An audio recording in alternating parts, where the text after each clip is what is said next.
Yeah. I do love her too. Oh.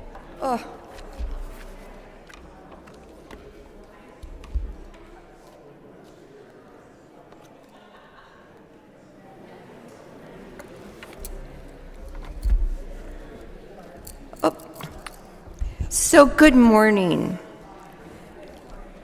I'm so glad to see you here because I have to formally, I guess, say this on behalf of the Didier Seminar and this church.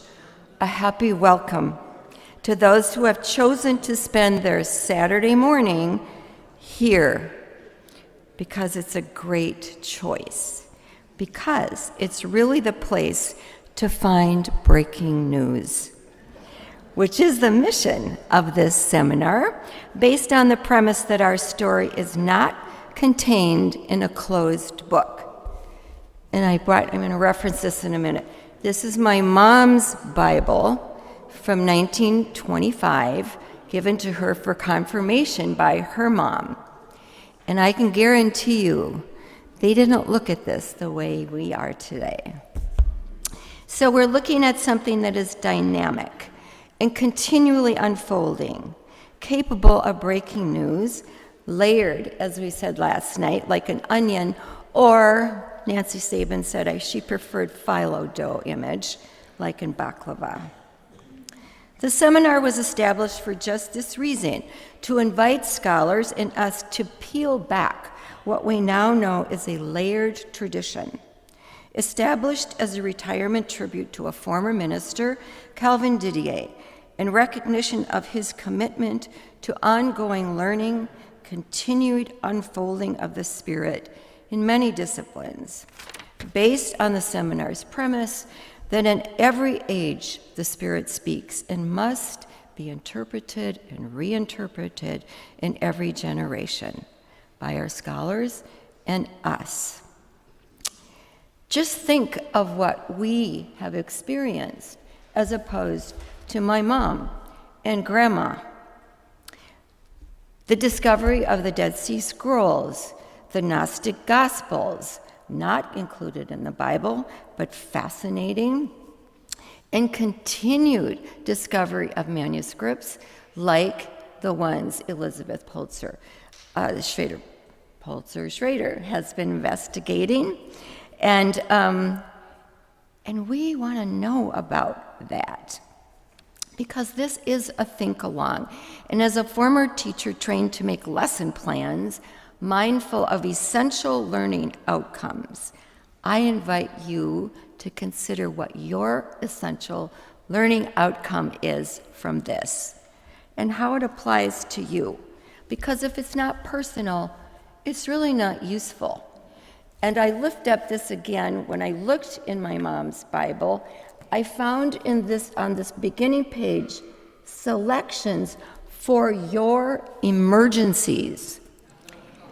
And the second one was, when in trouble or sorrow, read John 14. But there was no mention of John 11, Elizabeth's specialty. And I'm sure no one looked at that time and thought, there's something kind of funny about John 11. But we're going to find out more about what that is. And she has said, her last email to me was, I have had 2 fun articles come out in the last couple weeks. I was quoted in National Geographic about Mary Magdalene, and I wrote a feature in Christian Century, the main story, about some newly published ancient Christian gospel fragments. Feel free to pass these along to seminar participants if you think you would find them interesting. Are you kidding? And they're out there where you can find them, along with Stephen Patterson's book. So here we go. Buckle your seatbelts.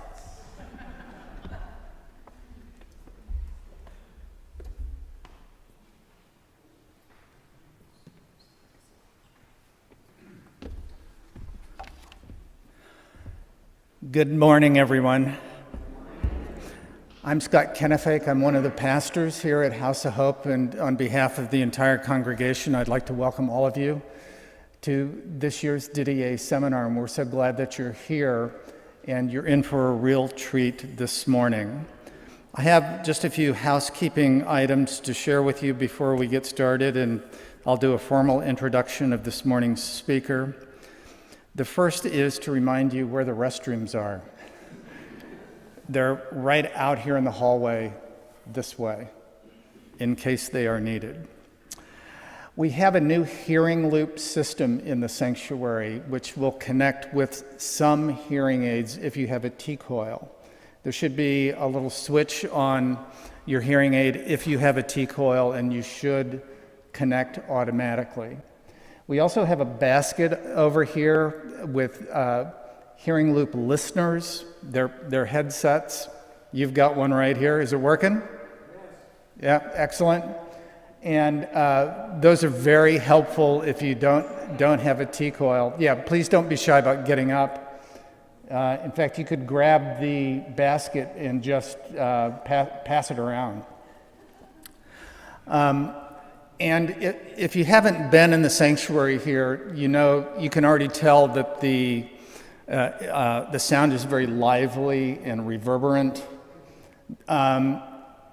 Not too many people are sitting right in the middle, and that's good because that's the worst place to sit. No, you're okay. Yeah, back farther, kind of in the middle. So kind of to the sides and to the front are better if that's an issue for you. That's all I'm going to say about that. As Ann already mentioned, recent papers that this morning's speaker has either written or published or been interviewed in are on the table where you checked in, and we would encourage you to take those. There should be some copies of Stephen Patterson's book out. If they're not out yet, we'll get them out, and those will be available for purchase. Let me just go over quickly the schedule for this morning. Elizabeth Polczer Schrader is going to present between now and about 10:45. Then we'll have a break of 15 minutes or so. We want you to come back after the break because then there's going to be a joint Q&A with both Elizabeth and Stephen Patterson. And we've passed out note cards this morning, which you should have received when you came in. And if you didn't get one, raise your hand and we'll try to get you one. But those are for you to write any questions that you might have if you were here for last night's presentation or for this morning's presentation. And it'll be a real opportunity for you to pick the minds of some brilliant people. So with that in mind, let me introduce this morning's speaker. Elizabeth Schrader Polczer, PhD, is Assistant Professor of New Testament at Villanova University. She holds a doctorate in early Christianity from Duke University with a focus on textual criticism, Mary Magdalene, and the Gospel of John. Elizabeth has been invited to present her peer-reviewed research at Duke University, Princeton. There's a long list here, so I'm just going to go through it quickly. Vanderbilt, Yale, Pepperdine, Elon, Wheaton, Perkins School of Theology, University of Illinois, Urbana-Champaign, and the University of Regensburg, University of Leipzig, Germany, along with dozens of churches across the U.S. and Canada. Elizabeth's interest in the text of John's Gospel culminated in the publication of her master's thesis in the Harvard Theological Review. No mean feat.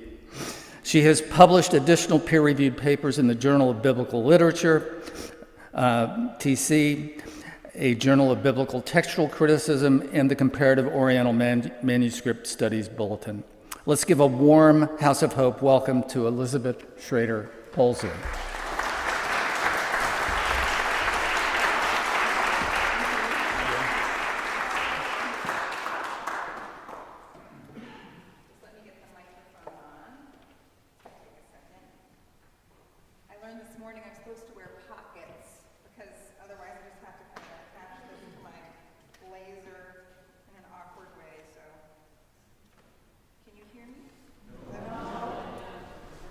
Is it on now?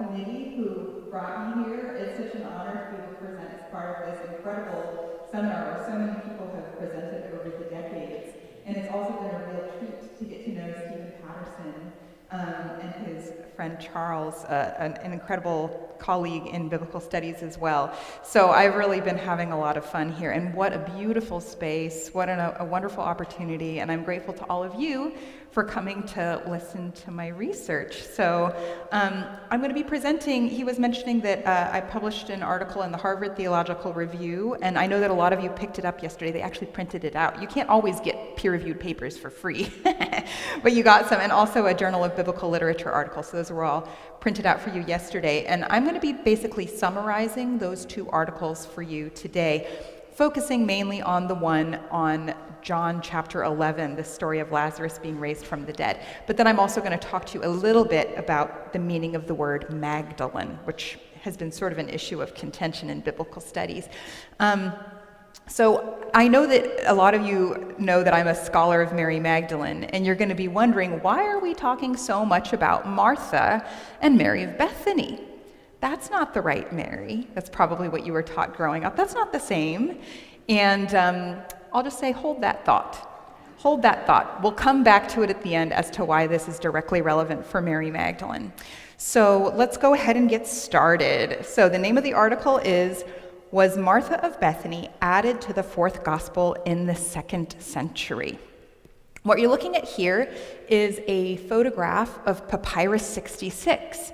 It was discovered in the 1950s near Dishna, Egypt.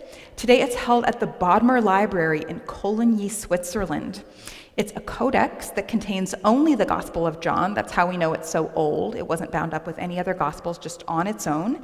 And it is arguably, probably, the oldest copy in the world of John 11 and 12. That is the story of Lazarus being raised from the dead. Usually, it's dated to about 200 AD. It's based on handwriting, so it's kind of, I was just talking with Professor Patterson last night. We can't be certain of the dating. It could be 3rd century, it could be 2nd century, but what we do know is that it's still probably the oldest copy that we have. The scribe is unpredictable. There's about 450 corrections made to the text. Sometimes people get a little confused on this. They're saying, wait, is this John, and are they changing John? And what I want to emphasize is, this is about 100 years after John was written. And so there's lots of copies of John in the world, and different ones might say different things, and this scribe is trying to make a good copy. And so they're correcting one copy. Actually, most scholars have come to the conclusion that the scribe had access to 2 copies of John. Today we can go on the internet and look at 100 copies of John from manuscript websites, but at that time it was a big deal to have 2 copies. And this scribe seems to have copied from one and corrected against the second one. And that's going to be important in what I'm presenting to you. So there are 450 corrections being made. Some of them are due to the scribe making errors, but some of these, there's dozens of alternate and often discussed readings that are found in other manuscripts as well. Manuscripts like Codex Sinaiticus and Codex Washingtonianus that are really important manuscripts as well. So it's a really important manuscript when we're discussing the text of John's Gospel. And it's one of these things where, there's a lot of manuscripts and we have to figure out what the best ones are. And this is kind of a curious one because it's our oldest copy, but there's also some idiosyncrasies with the scribe. So you're always kind of trying to balance the two. Okay, so the scribe did something interesting here, but it's also a really old copy, and there's other readings found in other manuscripts. So it's a really important manuscript in constructing the text of John's Gospel that is found in critical editions of the New Testament, Greek critical editions. And those Greek critical editions are what gets translated into your Bible. Okay? So I'm interested in the Greek text. Sometimes people say, they're always mistranslating it. I am not talking about translation. I'm talking about the Greek. The Greek is different sometimes from copy to copy, and as we can see, even within the same manuscript, sometimes the Greek is changing. So let's get started. Let me show you what's going on here. My study begins with chapter 11 of Papyrus 66. This is the story, of course, of Lazarus being raised from the dead. and it contains an intriguing set of textual variations around the names Mary and Martha in a sustained cluster of verses from John 11:1 to John 11:5, the opening of the chapter.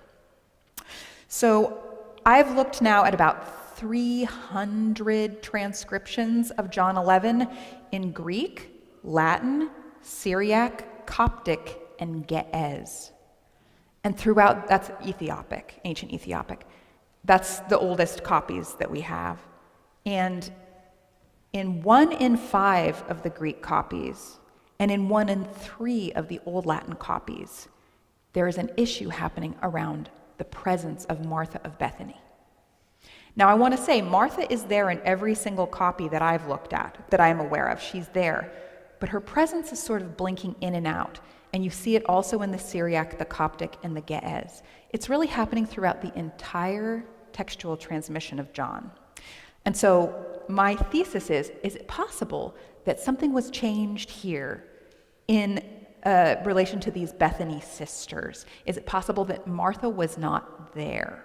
Okay, so let's start looking at some of these pictures. So let's start with John 11, verse 1. So in Papyrus 66, the scribe writes a nonsense reading. There was a certain sick man, Lazarus of Bethany, the village of Mary, and of Mary his sister. That doesn't really make sense. 2 women named Mary, right? Okay. But what's interesting to me is that that Martha was not there at first. What happens is that the scribe, there was sort of 2 Marys. The scribe takes the second Maria. Now, I understand that this is Greek, so it's a little tricky to read. Hopefully you can see, is my cursor showing up at all? Okay, so this thing right here, so this thing that looks like an M is a mu. So it's like an M. This thing that looks like an A is an alpha. So these things actually look pretty similar to our own Latin alphabet. This thing that looks like a P is actually an R, a rho, okay? Now you can see here that there was something called an iota that's like an I. Here it is again, right? Maria. Here it is again, Maria. The second time, the iota has been erased and changed to a theta. Anybody who did Greek life probably knows what 2 letters the theta represents. What are they? TH, yes. So Maria has been changed to Martha by the change of 1 letter, okay? Also, just after this, so it originally said Mary, his sister, but it was changed to say Martha, and then it's changed to say her sister.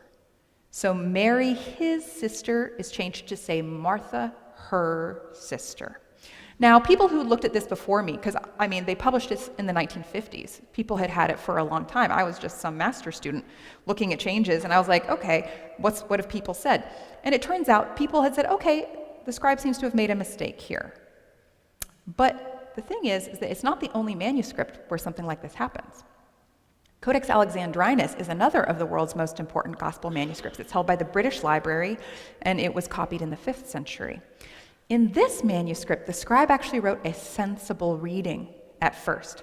The scribe wrote, there was a certain sick man, Lazarus, you can see him up here, Lazarus from Bethany, the village of Mary, his sister. Again, you got the words, Mary, his sister. And in a different way, this scribe corrects the text to include Martha. This time what happens is that the word village was erased from here and brought up to the margin. See this up here? That's the word village, komes. And it probably said komes tes Marias, the village of Mary. And you can see here that Maria, again, the iota has been changed to a theta. The reason that this was done is to make space to add extra letters. You can also see that these letters are smaller. They're smaller, they're more narrow. It's because the scribe had to rub out this text, village of Mary, in order to make room to write the extra name. Now it says Mary and Martha. And you can see that the word village had to be squished up into the first line. So, by way of correction, again, Martha was not there. It originally said Mary, his sister. The scribe has added Martha by way of correction by changing one letter, iota to theta.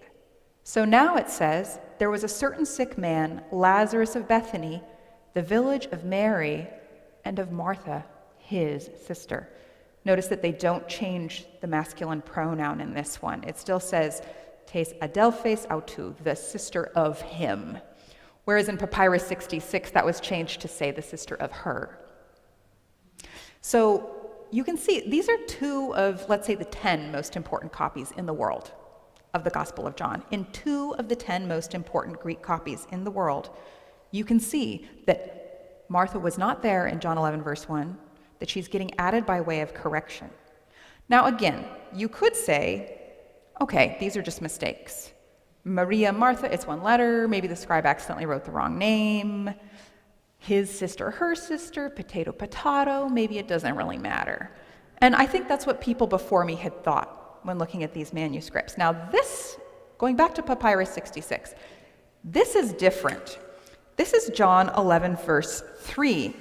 This correction demonstrates an undisputable change of meaning, and it cannot be explained by the idiosyncrasies of this scribe. What's happened here is that the scribe has scratched out a woman's name and split her into 2 people.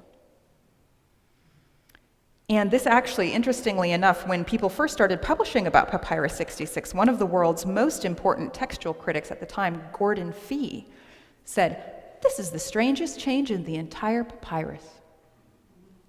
And the scholarship ended there. That was in the 1960s. So I went back to it in, I think, 2012. It sat there for, I guess, 5 decades, and nobody did anything about it. So what's happening here in John 11, verse 3, originally the scribe wrote, "Therefore Maria sent to him," and it's impossible to know what her name is because it's been completely scratched out. You can see it here. There's the rho, the thing that looks like the letter P. You can see it hiding under there. Here's the alpha of her name. So it was like Maru, and then some letter was here. And actually, this is the end of her name, alpha. So Maria, okay? Interestingly, the scribe has just really awkwardly scratched out her name and squished in a plural noun, Hi Adelphi, the sisters. And actually, they kept the alpha from her name and they squished in an iota at the end, which is kind of funny. They repurposed this A to make it into to say the sisters. The sisters. Not only that, but the scribe changed the verbs from singular to plural. This verb here, apestilen, was changed to say apestilon. She sent is changed to say they sent.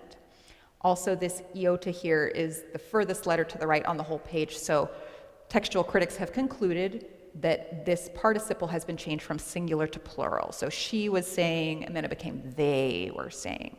So not only was there a named woman in the first transcription of the verse, her name has been scratched out. Now she's 2 unnamed women, and the verbs were all changed from singular to plural. A woman has definitely been split in 2 in this earliest copy in the world of John 11, verse 3. This is not the only manuscript where this happens, actually, or I should say it's not the only copy. What's really interesting is that the very first printing of the King James Bible only had 1 sister in this verse. Anybody here a King James only person? No, they don't go to the Didier Seminar. Does anybody here know a King James only person? Oh, yeah. Okay. Ask them, which King James? The first printing or the second printing? Because the first printing of the King James Bible has only 1 sister in John 11, verse 3. Therefore, his sister sent unto him, saying, Lord, behold, the one you love is sick. The second printing says his sisters. So what's interesting to me, I'm going to backtrack a little bit. The first transcription and the second transcription of Papyrus 66 show uncertainty on whether there is one or two women in this verse.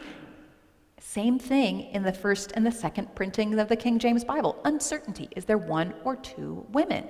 It depends upon if you're in the first transcription, the first printing, or the corrected transcription in the second printing. Okay? Uncertainty in John 11, verse 3. Now, this next one is my favorite, but you have to know a little bit of Greek. I know there's a few people here in the room who know Greek. Raise your hand if you know a little bit of Greek. Look at that. See, this is quite an educated audience. That's great. So some of you, I'm going to be going into the dative and the nominative, and I know some of you are like, oh, that sounds like Latin, that sounds like Greek, like that's why I quit learning languages, but I promise it's going to be worth it, okay? It has to do with this word right here. By the way, at this time, in around 200 AD, there was no punctuation. You might have noticed it's just strings of letters. There aren't even any really breaks. Occasionally, you'll put a little aid to the reader, but generally it's just strings of letters. So what the scribe originally wrote, "Akusaste ho Jesus epen," when Jesus heard, he said. Now, the next word is what I'm interested in. Alpha, upsilon, tau, eta. This word is interesting because it's ambiguous. It's a feminine word. It's a pronoun describing something. But if it's accented in one way, haute, it's the subject of the sentence, okay? If it's accented in a different way, aute, it's in the dative case, okay? And it's the same 4 letters. Now, in later manuscripts, they do start adding punctuation, and you can tell whether it's in the dative or the nominative, whether it's the subject of the sentence or I think the direct object. But here, it's ambiguous. What's really interesting is that if it's, you're like, oh my gosh, my eyes are like, why are we talking about the dative and the accusative and the nominative? The reason that it matters is because this word here, it could mean this, if it's the subject of the sentence. But if it's in the dative case, guess what it means? To her. Singular feminine, to her. So check this out. The way that the scribe originally wrote it, this is what it said. When Jesus heard, he said to her. Then there's a little space, and then Jesus starts talking. The sickness is not unto death, but it is for the glory of God in order to glorify the Son through it. You can see there's a little space right after the word. But also look at this. The scribe has made a weird comma here. It's called a hypodiastole, but you don't need to know. It's a weird comma. Let's just call it a weird comma that forces a break in the text. Akusaste ho Jesus epen. When Jesus heard, he said, comma, this sickness is not unto death, but for the glory of God. Do you see how it has erased the possibility that he is talking with one woman? Instead of, when Jesus heard, he said to her, the sickness is not unto death. These 4 letters, alpha, upsilon, tau, eta, they now mean this. And they're referencing Lazarus' sickness. When Jesus heard, he said, this sickness is not unto death. So this word, what the scribe has done by adding this comma, they have changed the words of Jesus. That's absolutely what's going on here. Originally, Jesus' words started here. Now, Jesus' words start here. The scribe has changed which words Jesus says. Now remember, this is the exact same manuscript where the very same scribe, 1 verse previously, just split a woman in 2. So before the scribe made these corrections, it said, therefore Maria sent to him, saying, Lord, behold, the one you love is ill. When Jesus heard, he said to her, the sickness is not unto death. That doesn't work if you split a woman in 2. So you got to change it. Okay, so therefore the sisters sent to him, saying, Lord, behold, the one you love is sick. When Jesus heard, he said, this sickness is not unto death. Do you see how just this one teeny little pen stroke has made it impossible that he's only talking with one woman? This is where I was like, I am a manuscript scholar. This is cool. Show me the picture of the manuscript. I don't want to look at your Greek critical edition. Show me the manuscript, because that pen stroke is very consequential. I love manuscripts. I hope you do too. Okay. So now John 11, verse 5. This is the verse where Martha does actually show up in Papyrus 66, and she's there until the end of the story, starting here. Up until now, Martha has been it's been uncertain whether she was there, right? They sort of added her by way of correction in John 11, verse 1. They had to split a woman in two in verse 3. They had to add that weird comma in verse 4, so Jesus wasn't talking to one person. Finally, Martha is actually there in the base text, the first transcription, starting right here. There she is, Martha, in John 11, verse 5. So this is when it says Jesus loved, and what's really interesting is that it gives a list of the Bethany siblings. Now, this is my theory of what's going on here. As I mentioned, most scholars of Papyrus 66 have come to the conclusion that the scribe had access to two exemplars, one that probably he copied from, and one that he corrected against. My theory is that one of those copies had Lazarus and Mary only, and the other copy had Lazarus, Mary, and Martha. And the scribe has been awkwardly trying to reconcile these two different versions of the story. That would explain why the scribe would say Mary and Mary, kind of a nonsense reading. There's only Mary in one version, but the other one has an extra sister, so how do you reconcile it? Just say Mary and Mary? That's one solution. And then first you say, okay, Jesus is talking with a woman who has a name, but then you can just split her in two. Up until this point, the scribe has been sort of able to, through some weird corrections, okay, I'm not picking. I don't know which one is the right one. I don't know if it's supposed to be the version that has Lazarus and Mary or the version that has Lazarus, Mary, and Martha. But that doesn't work when you get to John 11:5, because it literally lists the people, the Bethany siblings. The way your Bible would say it is Jesus loves Martha and her sister and Lazarus. Who's first? Martha. Who's second? Her sister, unnamed. Third is Lazarus. So the scribe has to write the names. And what's really interesting is that at the end of verse 4, this illness is not unto death, but for the glory of God, in order to glorify the Son through it. You can see the scribe stops, and then stops again, writes one letter, and stops again. Stop, stop, stop. I think that this is, well, maybe the scribe had to go to the bathroom. That would have happened. But maybe this is the moment where the scribe is like, you know what, I'm just going to pick the one that has Martha in it. Because up till now, I haven't known what to do, and I've just been sort of trying to reconcile the two, and it's not working, and I just have to pick. So I better pick the one that has more people in it. That's safer. I don't want to miss anything. We do know that scribes did this. As a general rule, they didn't want to leave anything out when there was competing versions of the text, so they tended to go for the longer version just to be safe. They don't want to miss anything. So I think that this is the verse where the scribe switches to the copy that has Lazarus, Mary, and Martha. There is still one strange thing that the scribe does. The scribe hesitates on identifying Martha as Mary's sister. The scribe says, Jesus loved Martha and the sister and Lazarus. Your Bible would say Jesus loved Martha and her sister and Lazarus. The scribe doesn't say her sister, but there's actually a really cute little like marginal note. It looks like a division sign here. Jesus loved Martha and the sister of her.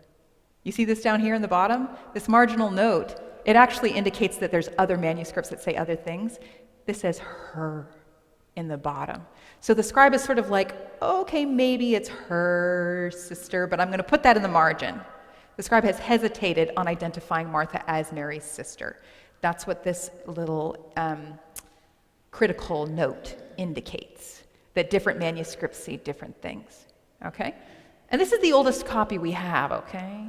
So there's about 100 years of copying in between the authorship of John's Gospel and this earliest copy we have. What was happening in that 100 years? That's what I'm interested in. I call it the black box. What's happening in that black box of textual transmission? So this is just a theory, right? But what's interesting is that if you look at John 11, verse 5, and you expand, you're not just looking at Papyrus 66 anymore, you start looking at other manuscripts, Old Latin manuscripts, Coptic manuscripts, Ge'ez manuscripts, this verse is totally unstable. I think I've cataloged about 17 different ways that the verse can be written. So I'll show you one of them. This is another 5th century copy. This is an Old Latin copy. When I mean Old Latin, it means it's not Jerome's Vulgate. Raise your hand if you've heard of St. Jerome. Good. Raise your hand if you know what the Vulgate is. Okay, very good. Yeah, Jerome translated for Pope Damasus. At the end of the 4th century, he made a standard Latin translation of the Greek and Hebrew Bible into Latin for the West. But Jesus was a popular guy long before that, and people had already been translating the Gospels into Latin. Those people might not have been as much of experts as St. Jerome was, but what's cool about these Old Latin copies is that they were translating from 2nd and 3rd century Greek copies that are now lost to us. Okay? So even though the translation is not as elegant, they had a Greek copy that is older than any of the copies that we have that they were translating from. So these Old Latin manuscripts are very crucial for the text of the New Testament.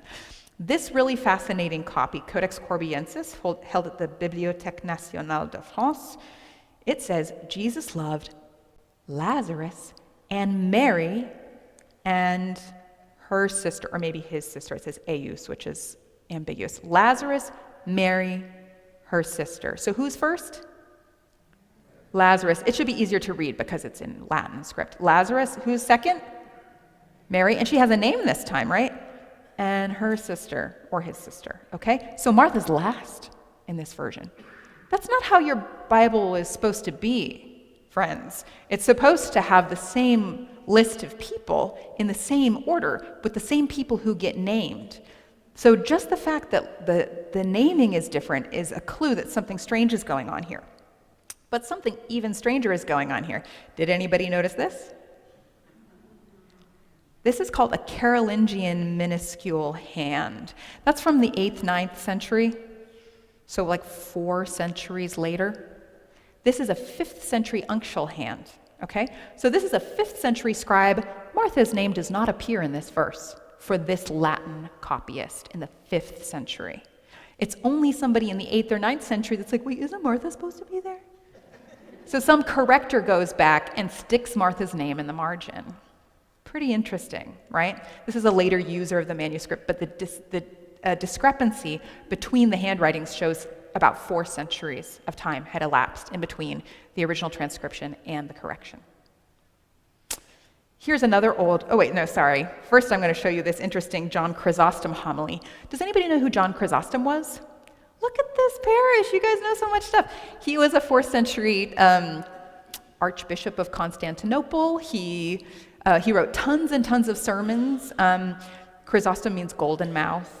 So he wrote a lot of homilies. People really liked his homilies. And he wrote this homily on John chapter 11. He actually went through all of the Gospels, and he wrote homilies on every single section. So his homilies on John, what's really interesting is that in John chapter 11, there's all these manuscripts of John Chrysostom's homilies, and they all say the same thing, but there's one copy where John Chrysostom is quoting the text of John 11, and there's one copy that's different from all the other copies. This is the copy of his homily held at St. Catherine's Monastery in Mount Sinai, Egypt, which is one of the most important places for finding manuscripts in the world. It's where they found Codex Sinaiticus and the Syriac Sinaitic palimpsest. For those of you, I saw somebody has the Sisters of Sinai book. So who has that yellow book? Yes, that book, the Sinaitic palimpsest that Agnes Smith-Lewis found, that was also found in this same place. Yeah, so right, that's a really cool book. So that manuscript, this manuscript was found at the same place, this library that the monks of Mount Sinai keep still to this day. And in this copy of John Chrysostom's homily, it says, Jesus loved Lazarus and his sisters. Lazaron kai tas adelphas autou. This is called a lemma. It's an actual citation of the biblical text. It's not like he's saying, Jesus went to Bethany and he loved Lazarus and his sisters. No, Chrysostom has the actual biblical text, and then he comments on it. He's like, quote, commenting on it, quote, commenting on it. This is a lemma, which means that perhaps for John Chrysostom, his Greek copy read, Jesus loved Lazarus and his sisters. Who's first? Lazarus. Who's second? His sisters. There's no separation of the names. What's really interesting is that Chrysostom is writing in Greek. He's not dealing with translations at all. So that means that he might have had a Greek copy where Lazarus was named first, and the sisters were not at all named. And that kind of would make sense, actually, because usually men were listed first in lists. And also at the opening of John 11, it says, there was a certain sick man, Lazarus of Bethany, the village of Mary, his sister, or Mary and Martha, his sister, or Mary and Martha, her sister, whichever copy you're looking at.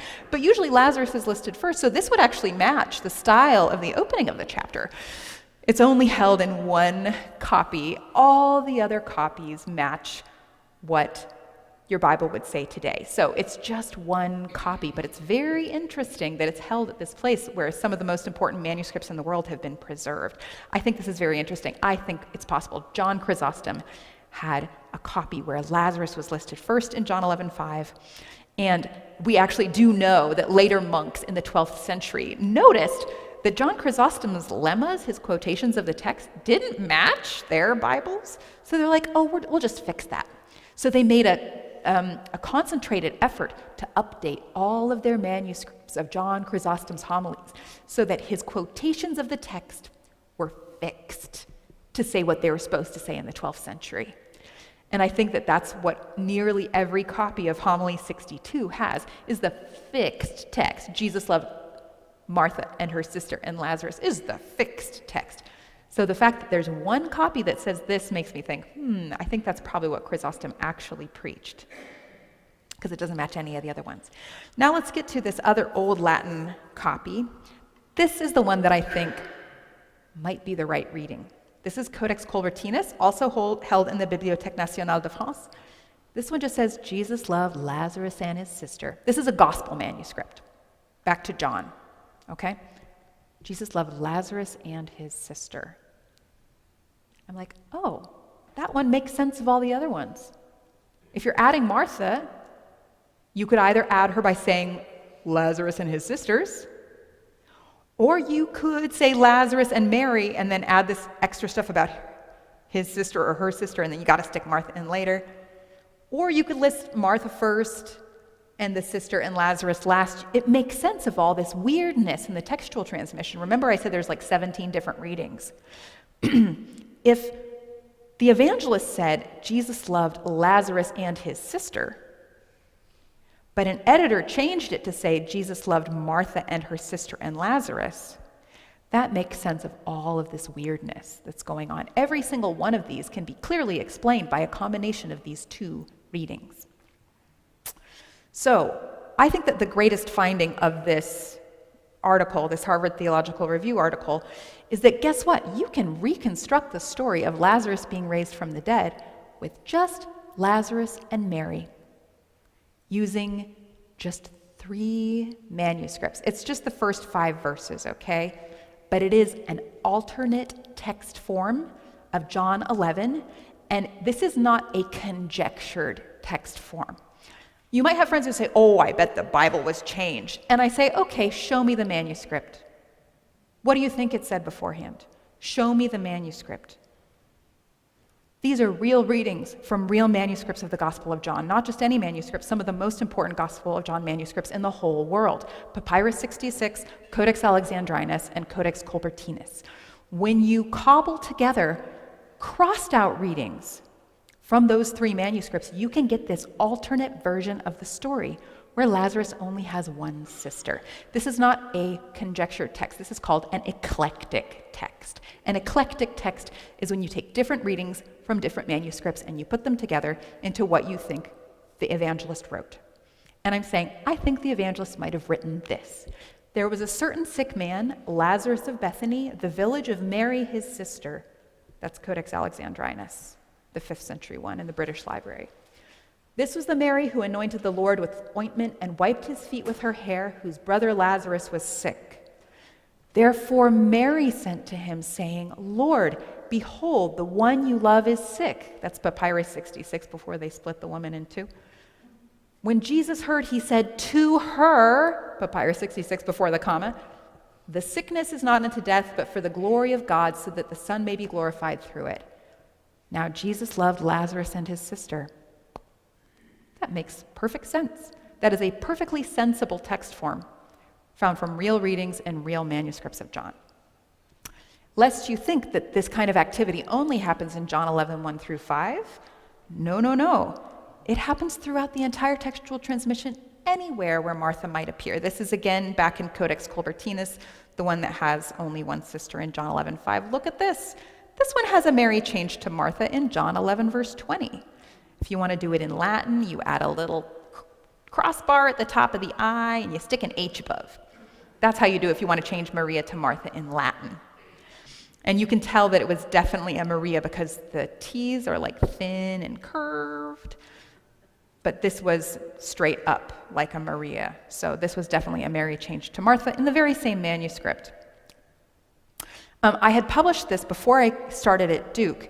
And when I got to Duke, Duke has a bunch of gospel manuscripts. And I was like, oh man, I want to look at those manuscripts. I wonder if there's anything cool in there. And my advisor said, these are late manuscripts, 10th, 11th, 12th centuries. I mean, it's cool that Duke has manuscripts. We've got a couple dozen Greek manuscripts. But, that's pretty late. Guess what? The fifth one I looked at had a Mary change to Martha because it's happening in the entire textual transmission. I'm telling you, if you get 10 manuscripts of the Gospel of John, any 10, one or two of them is going to have something funny happening around Martha because it's happening through the entire transmission, not just in Greek, in Latin, Syriac, Coptic, and Ge'ez. Also in the patristic record. We'll talk about that in a second. People also say, you know what? Come on. Martha's also in John 12. She serves that supper. We know Martha.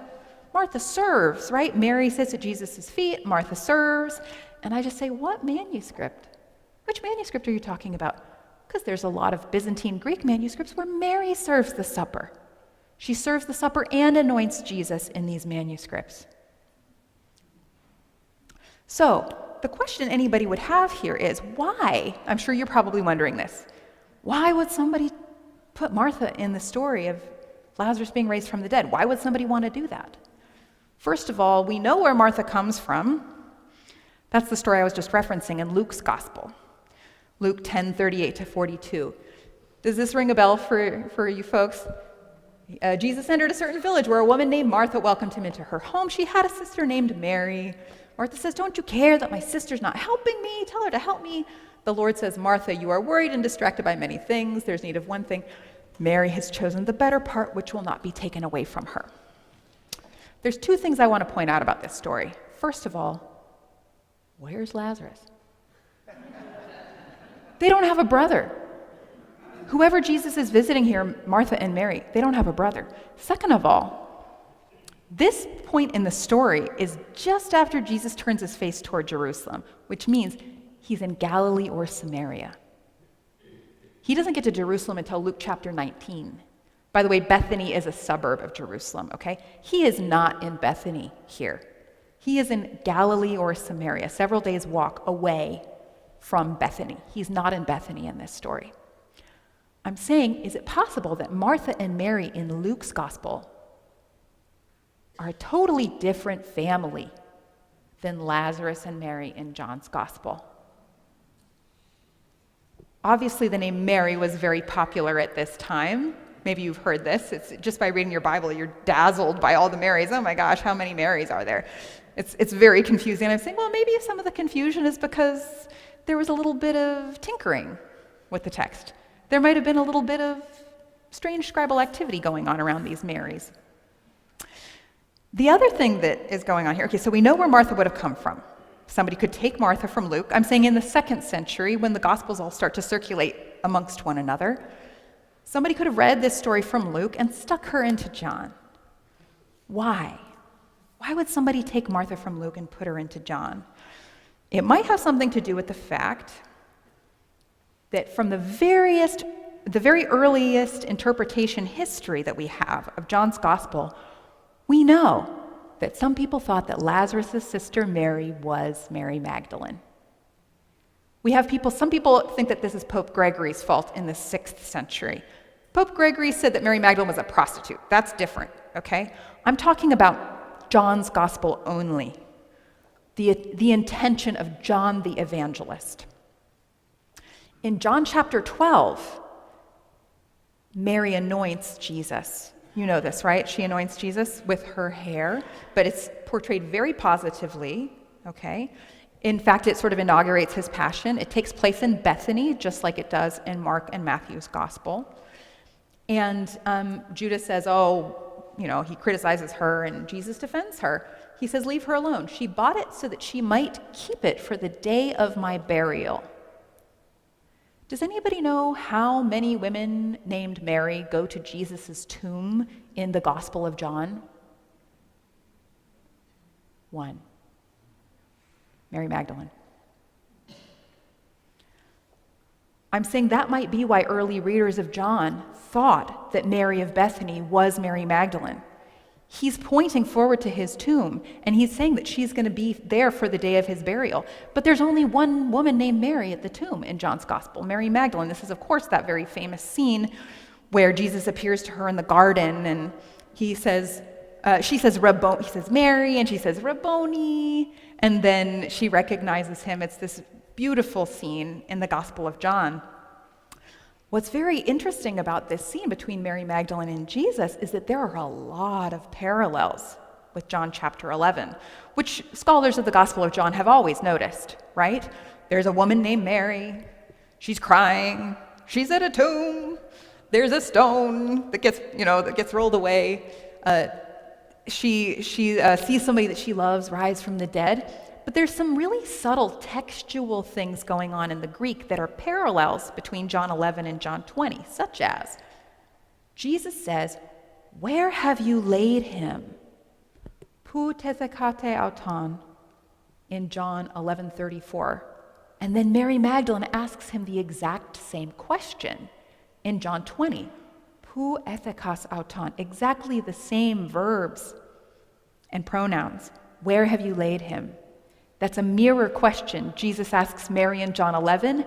Mary Magdalene asks Jesus in John 20. Both of these chapters have a handkerchief, which is kind of a rare Latin loanword. They take the handkerchief off of Lazarus in John 11, and then in the tomb, the handkerchief has been rolled up when they peer into the empty tomb in John 20, okay? Also, there's this talk of my brothers. They said, Lord, if you'd been here, my brother would not have died. Scholars of the Gospel of John have noticed that both Martha and Mary say an identical quote. Lord, if you'd been here, my brother would not have died. That's what Martha says in John 11:21. Lord, if you'd been here, my brother would not have died. That's what Mary says in John 11:32. Scholars before me, John scholars, not textual critics, had said, something might have been doubled there. In fact, some people said, I wonder if a second sister was added. People talked about this. People like John P. Meyer in A Marginal Jew, he talks about this. Robert Fortna, who's more of a source critic, they're like, it looks like maybe a second sister was added here. They weren't looking at the manuscripts. They were looking at the Greek text. Hey, there's this doublet here. Maybe something happened where a second sister was added. And I'm saying, was it the evangelist that added the second sister to their source? Or was it an editor not associated with the Gospel of John? Somebody in the 2nd century who has added the second sister. So both of them talk about my brother in John 11. And then, of course, in John 20, Jesus says, go to my brothers and tell them that I am ascending to my God and your God. So there's all these parallels between John 11 and John 20. Which, I'm going backward a little bit, which might explain why people thought, in addition to this sort of pointing forward, she's keeping the ointment for the day of my burial, that would make sense why some people might think that Lazarus' sister Mary was Mary Magdalene. In fact, we know they did. Hippolytus of Rome in the 3rd century, the Manichaeans, St. Ambrose, all those people assumed that Mary of Bethany was Mary Magdalene. Maybe the author of the Gospel of Mary, writing in the 2nd century, because Jesus loves Mary like he loves the Bethany siblings, but then she says she's seen a vision of the Lord. So as far back as interpretation history has been traced, people have thought that Mary of Bethany was Mary Magdalene. So what's the big problem? I think it might have something to do with the central thesis statement of the Gospel of John, the Christological confession. This is where Jesus is talking, and he says these words that are probably very familiar to you. I am the resurrection and the life. Those who believe in me, even though they die, will live, and everyone who lives and believes in me will never die. Do you believe this? Does that ring a bell? Do you know who he's talking to? People forget. It's because he's talking with a minor character. He's talking with Martha. And Martha, in response, utters the thesis statement of the Gospel of John, which is also echoed at the end of the Gospel. Yes, Lord, I believe that you are the Christ, the Son of God, the one coming into the world. So who uttered that thesis statement? Was it Martha or Mary? Interestingly, in Tertullian's Against Praxeus, which was written around the time Papyrus 66 was copied, he says that Mary confessed Jesus as the Christ. Every single copy of Tertullian's Against Praxeus gives the confession to Mary. So imagine you've got a Gospel of John where Mary confesses Jesus as the Christ. Then she serves the supper. The word is diakone, by the way. It's connected to the word deacon. She serves the supper. Then she anoints Jesus. And let's say that you've read the Gospel of John a few times and you're like, oh, I think Mary of Bethany might be Mary Magdalene. It never says so explicitly. But the parallels make you think, is Lazarus' sister Mary Magdalene? I think that's something that people were asking, and that's why you get so many people thinking that Mary of Bethany is Mary Magdalene. So then you're like, okay, well, Mary, she does all those things, and then she's there at the cross. She witnesses the death of Jesus, right? And then she goes alone to the empty tomb on Easter morning, right? And then Jesus appears only to her. She gets the first appearance of the risen Jesus. And then he says, go to my brothers. And so she gets the first apostolic commission. That makes Mary a central character in the Gospel of John. Central. It's not 3 different women doing 3 cool things, or 4 or 5 cool things. It's one woman confessing Jesus as the Christ, anointing Jesus, serving the supper, standing at the cross, going to the tomb by herself, getting the first appearance of the risen Jesus, and getting the first commission. That makes her not just a central character, it makes her a threatening character. Because who utters the Christological confession in the other Gospels? Peter, right? In Caesarea Philippi in Matthew 16. Let's say you're reading all the Gospels and you're like, wait, no, the confession goes to Peter. Simon Peter says, you are the Messiah, the Son of the living God. And Jesus says, blessed are you. You are Peter. On this rock I will build my church. The gates of Hades will not overcome it. I will give you the keys to the kingdom of heaven. Whatever you bind on earth will be bound in heaven. Whatever you loose on earth will be loosed in heaven. That's a pretty cool commission, right, to get, because he uttered the Christological confession in the Synoptic Gospels. But imagine if you got a version of John where Mary is uttering the Christological confession and you think she's Mary Magdalene. That's a problem, because it means that the first person to confess Jesus as the Christ is also the first person to get the appearance of the risen Jesus in John, right? Do you see how that's a problem for people who think that Peter is the guy who gets the confession?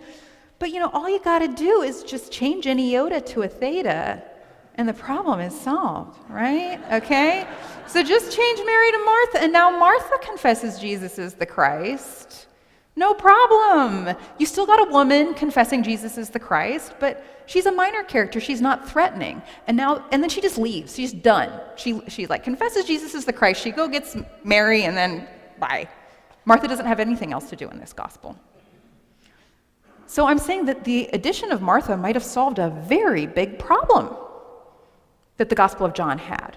We don't want Mary Magdalene to be seen as a rival to Peter. We can't have her confessing Jesus as the Christ. Even if it just says Mary, We don't want anybody thinking that Mary Magdalene confessed Jesus is the Christ. So all you got to do is just take source Martha from Luke and stick her into John. And now people are reading there, and they're reading John's gospel, and they're like, oh, Martha and Mary. I love those sisters. I'm a Martha. My sister's a Mary. And then you're distracted into John's gospel, and you don't think anymore about how similar Lazarus' sister Mary is to Mary Magdalene. You're not thinking that anymore. Now you're thinking about those sisters from Luke who don't have a brother. So I'm saying this addition of Martha served a really important purpose. It might have made the Gospel of John suitable for the canon. It might have made it so this is okay to have. We like this gospel, we just don't like this character. So you just make a little tweak, and the problem is solved. So I've been going for about an hour. How long do we have? Is it till 11:45?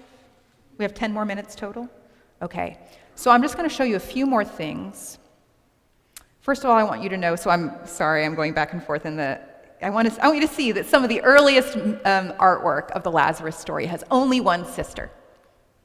Most of the ancient sarcophagi, most of them, have just one sister. This is the standard iconography. This is a 4th century sarcophagus in the Vatican Museum, but I could have showed you like 7 of these. They're all over the place. Tons of ancient sarcophagi have only one sister in the Lazarus story.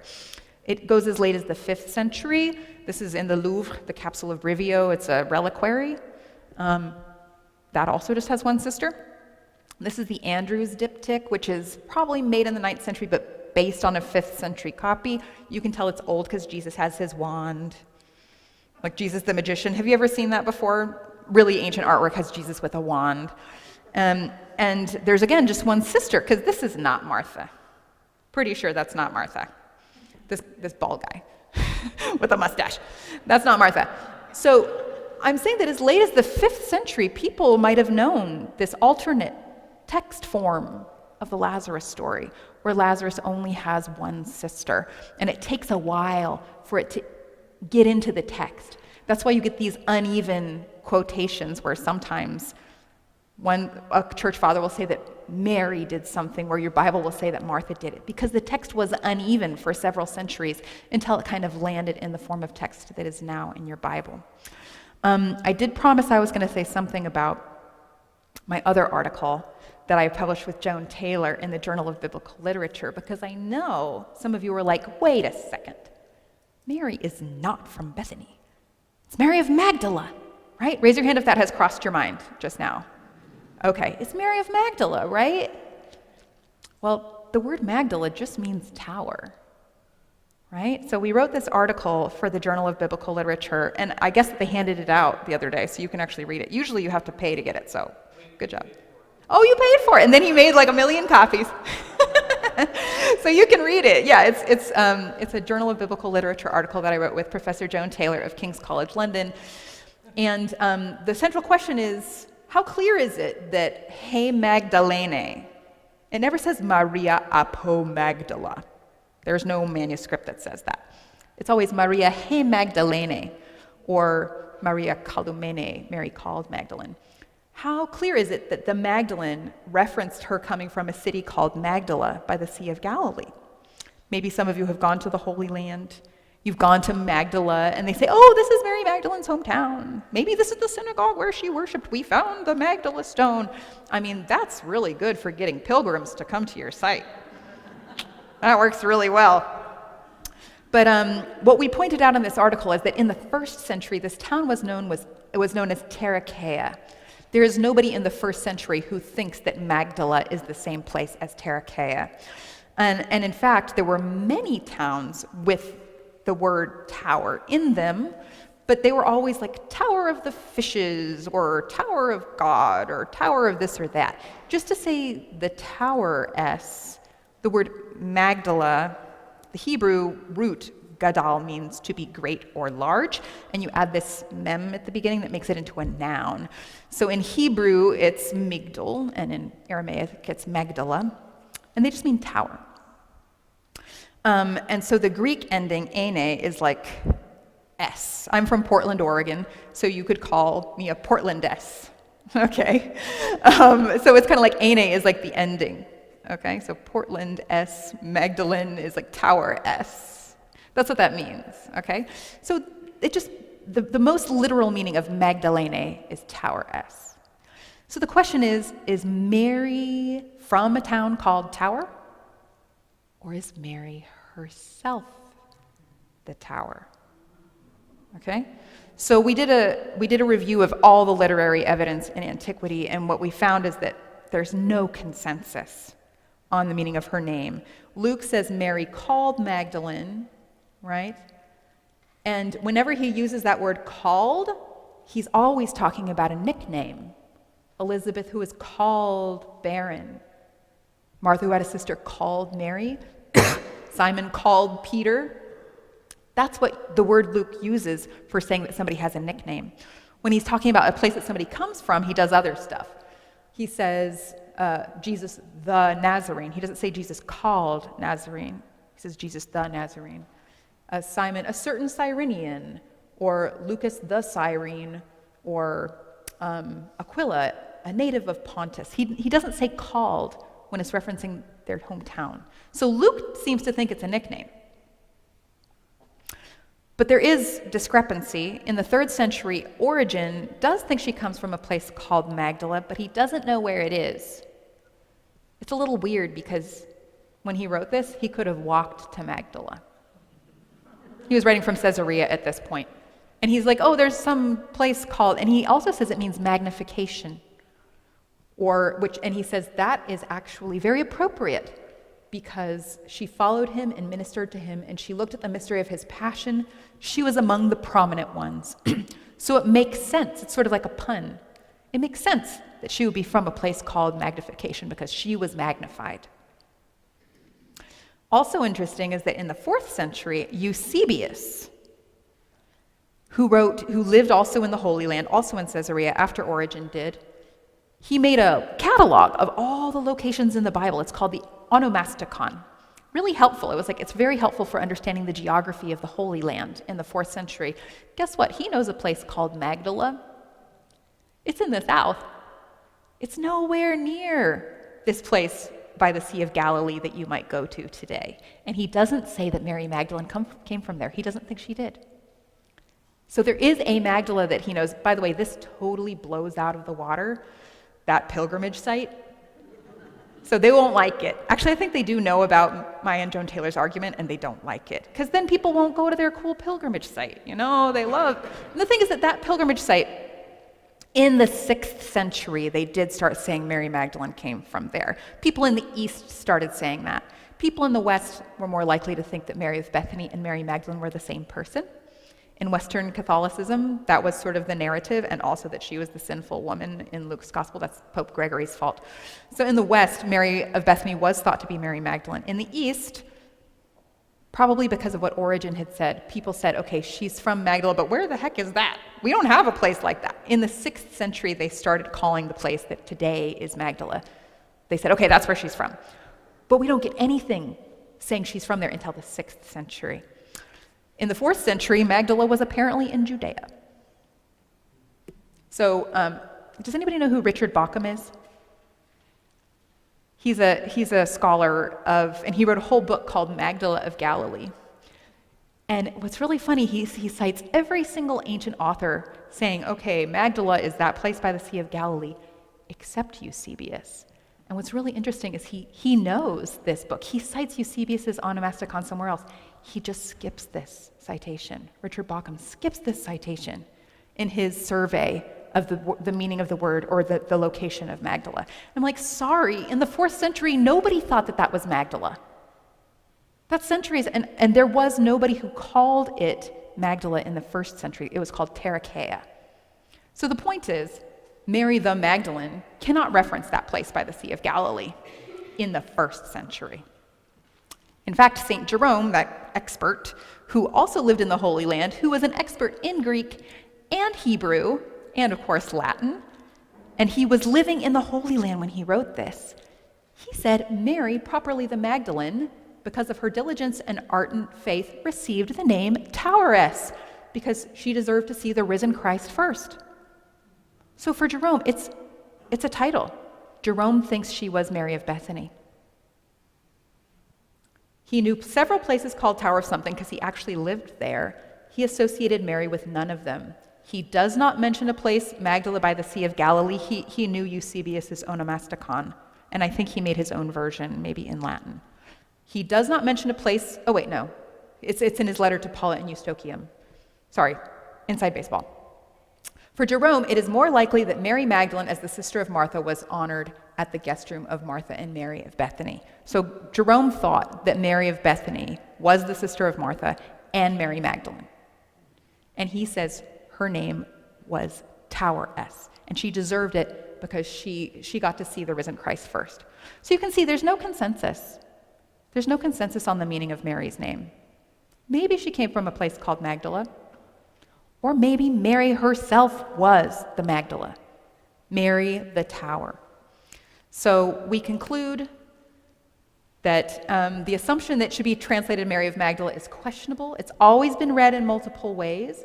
She might have been considered a tower of faith.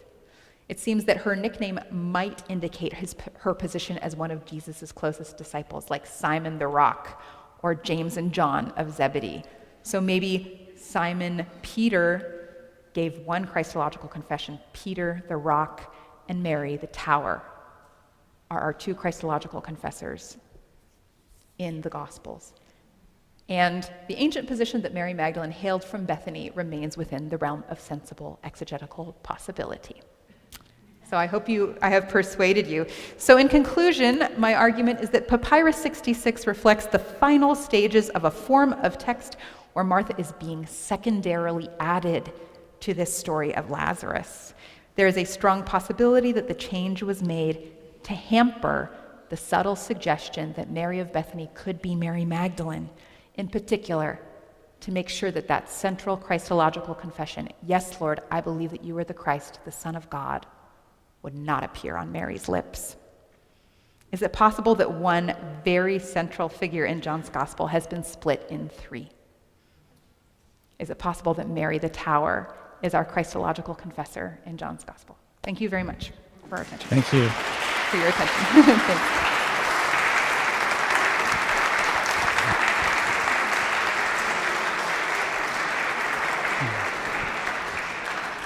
All right, is this on?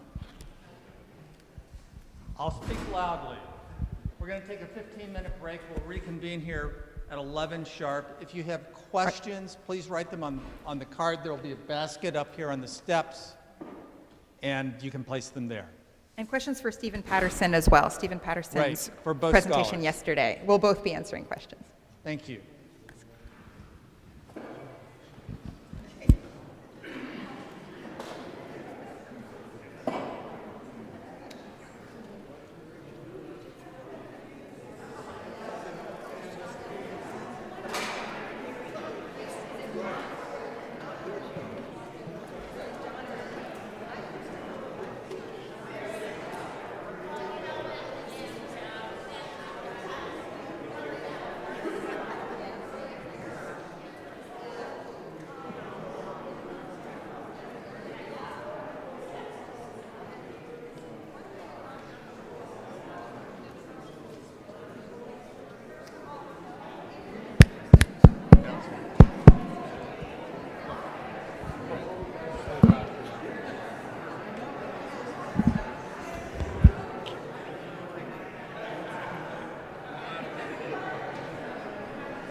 these are new.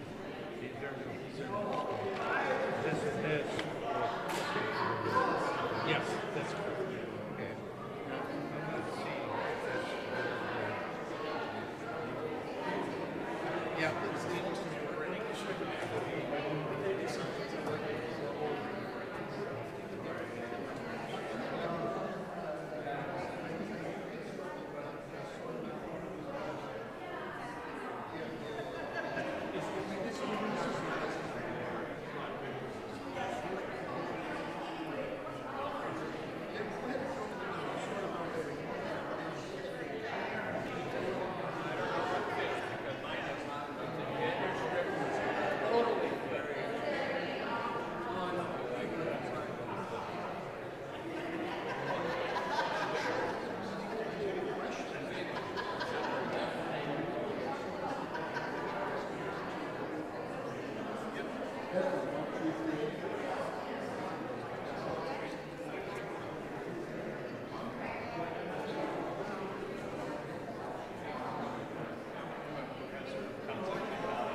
All right, we're going to get started in 1 minute, so if you could return to your seats.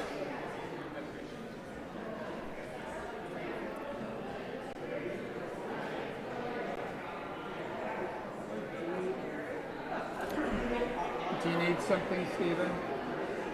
Do you need something?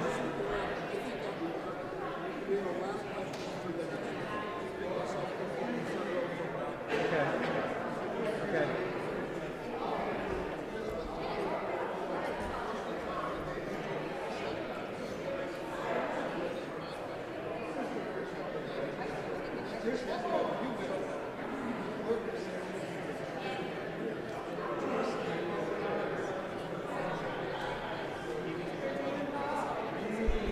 All right, the hour has arrived, and if you could please take your seats and we'll get started.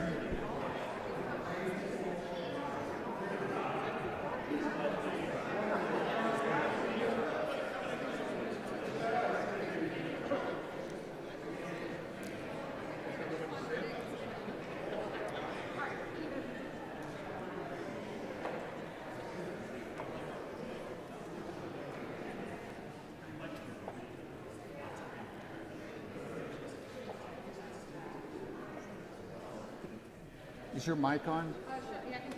Okay. Welcome back, everyone. What we're going to do, since Elizabeth's talk is fresh in our mind, we're going to start off with a few questions that you've submitted to her, and then we're going to call up Dr. Patterson, and he's going to give us a Cliff's Notes version of his presentation last night, just to refresh our memories. And I know some of you weren't here last night, and then we'll entertain questions for him as well. Okay. Okay. I've got these take it away. Thank you very much, Scott. Let's see. These are a lot of questions.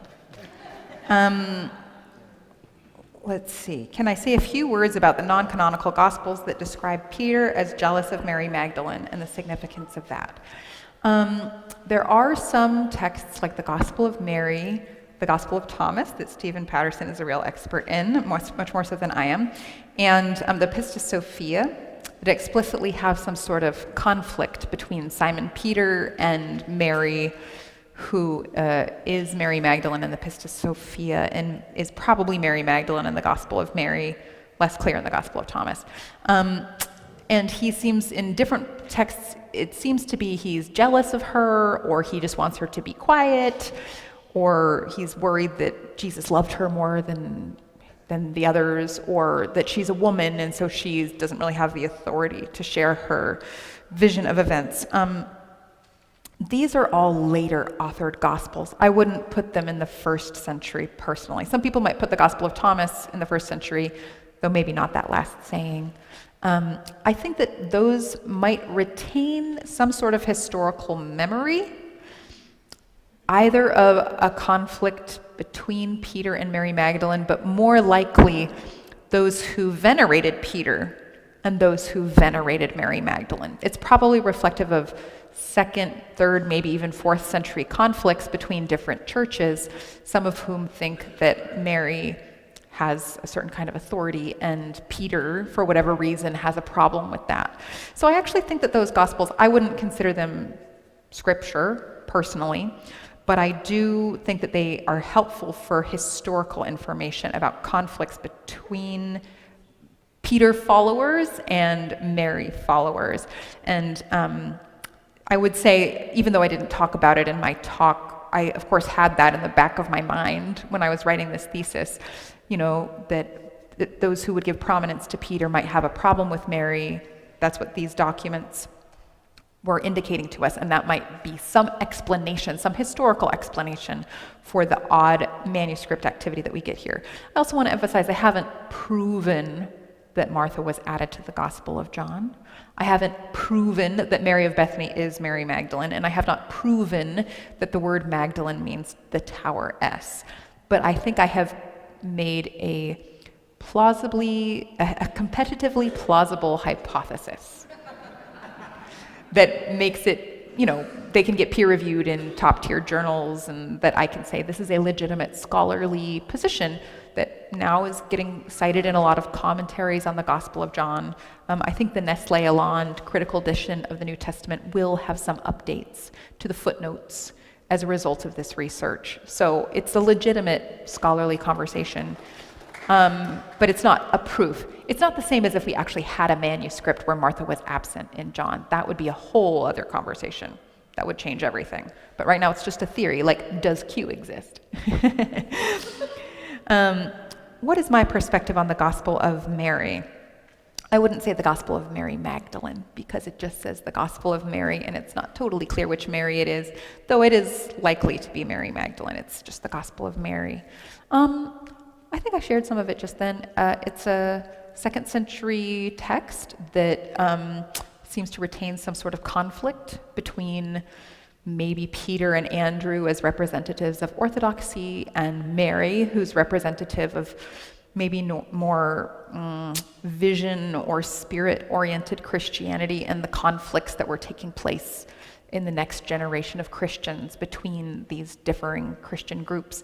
And we have 3 copies of the Gospel of Mary, 2 Greek fragments and 1 more lengthy Coptic version, and there's possibly a 4th copy. For those of you who picked up my Christian Century article, there's a new fragment of a dialogue between Jesus and Mary that could be part of the Gospel of Mary. If the fact that we have it both circulating in multiple copies and translated into Coptic tells me that it was circulating. People were reading it. That's about as many copies as we have of the Gospel of Thomas. So it's pretty interesting that many early church commentators say, don't read that Gospel of Thomas, or the Gospel of Thomas says this, or don't include the Gospel of Thomas in your lists. But nobody ever mentions the Gospel of Mary. Nobody even knew that there was a Gospel of Mary until it was published in 1955. They're like, what? There was a gospel written in a woman's name? To me, that's another indication that there might have been some suppression happening. It's material evidence of suppression, because if you have the same number of copies of the Gospel of Thomas and translation as you do of the Gospel of Mary, and there's plenty of mentions of the Gospel of Thomas, but 0 mentions of the Gospel of Mary, maybe there was something about that text that just was thought better not to even be acknowledged. So I consider the Gospel of Mary to be more of like a historically interesting document. I wouldn't, it's not so much a inspirational scriptural text for me. It's more that it's telling us about 2nd century Christian debates. Do I think that there was a movement to erase Martha from the texts? So I have, had this conversation with a lot of other textual critics. When I go to the Society of Biblical Literature annual meeting, I'm always in the text critical meetings, and all the textual critics know about my thesis. Some are persuaded more so than others. Some would say, oh, well, what if Martha was getting suppressed? And that is a fair response, because Mary was very, very popular in early Christianity. She was a very popular character. And so some people would say, well, maybe Martha is getting marginalized. And I would say, okay, that is a position that you can take. There is no Gospel of Martha. There is no record of Peter being angry at Martha or being jealous of Martha, which to me is a really compelling historical context for why Mary might have gotten changed in the biblical text. So for me, it's more persuasive that Martha was added than subtracted, but that is another legitimate, for me unpersuasive, but legitimate response to the data that I've shown you today, that maybe Martha was being suppressed because Mary was so cool and everybody loved her so much. Why do you think John first identifies Mary as the Magdalene under the cross in John 19:25 and not before? Great question. I should have mentioned this. I think John knew Mark's gospel. That's kind of the central scholarly position these days. It's pretty standard. Most people think that John had access to Mark's gospel. Mark wrote a gospel, and John wrote John's gospel as a different version of the events, right? So anybody who reads Mark's gospel will notice that Mark gives the Christological confession to Peter, and it talks about an anointing in Bethany, but the woman's name is not provided. I'm saying John might have been trying to correct Mark in those ways. In fact, a lot of people think that John is correcting Mark on several points. And I'm saying that John must have known that there was something particularly controversial about those two topics. If John thinks that Mary was the Christological confessor and Mary anointed Jesus, and then John reads a story that says, oh, Peter confessed Jesus is the Christ, and we're just not going to tell you who anointed Jesus. I can see why John would want to anonymize the Mary, or at least make her, not anonymize, to make her not so clearly Mary Magdalene. Just call her Mary, make her super similar to Mary Magdalene, but don't explicitly call her Mary Magdalene because it's too controversial. It's okay to call Mary Magdalene by her name at the cross and at the empty tomb, because Mark calls Mary Magdalene by her name at the cross and at the empty tomb. John knows that these are not controversial topics to say that Mary Magdalene was at the cross and the empty tomb, so he explicitly identifies her there. I think it is strategic to just call her Mary in John 11, so that only the sensitive reader will notice how similar she is to Mary Magdalene, anticipating the problematic aspect, having read Mark's gospel. And I'm saying John was very wise to be worried about this, because the text was in fact changed. Well, not in fact, by my theory, changed. I'm saying John was trying to get the information in under the wire, and a sensitive reader knew exactly what John was doing. It was like, change it. So I'm saying that's why it's okay to identify Mary Magdalene at the cross and the empty tomb, because Mark does. The anointing and the Christological confession, not as safe, so she's just Mary. That's my theory for that. Sisters of Sinai, 1890s. It's just a great book, this Sisters of Sinai book. Would you mind holding it up again for everybody? It's just a super cool book by Janet Soskis, who's now at Duke, actually. I got to meet her once and say how much I loved her book. It's about the discovery in the 1890s of this Sinaitic palimpsest by these two twins, these Scottish twins, who went off on an expedition. And the palimpsest means that there's a copy in the 4th century made of the biblical text in Syriac, but then it was, but they didn't have very much parchment, so they had to kind of like wipe it off and then replace it with new text. So it's sort of like an outdated gospel manuscript, but if you can recover the text that was wiped out, which they were able to do, you can see a 4th century version of the biblical text in Syriac. I think it's extremely relevant. I think the Syriac text, it's just one of the other 4th century copies that we have of the New Testament, different version of the Gospels that is very ancient. I think it's very relevant. And I always look at the Sinaitic palimpsest whenever I'm looking at my research. And yes, there are undiscovered documents in monasteries and universities. Not as many, but I don't know, my friend Stephen Carlson just found a manuscript of the Gospels that nobody had ever noticed before in a library that he's like, oh, look, and the Nestle Aland people are going to send him a mug. I mean, he found a new manuscript. So yes, there are some. I'm interested, I want to see a manuscript, if it exists, where Martha's not there in John 11. I hope that I live to see that day. Maybe the Vatican has one in their basement. Maybe they just haven't like brought it out. I'm like, hey, do you have that? Would you go check? Maybe we'll get lucky. We'll see. Let's see. Many mentions of gender. Some are referring to male and female. Some are vague and undetermined. More gender neutral and inclusive. This translation attempt. Oh, yeah, it's true.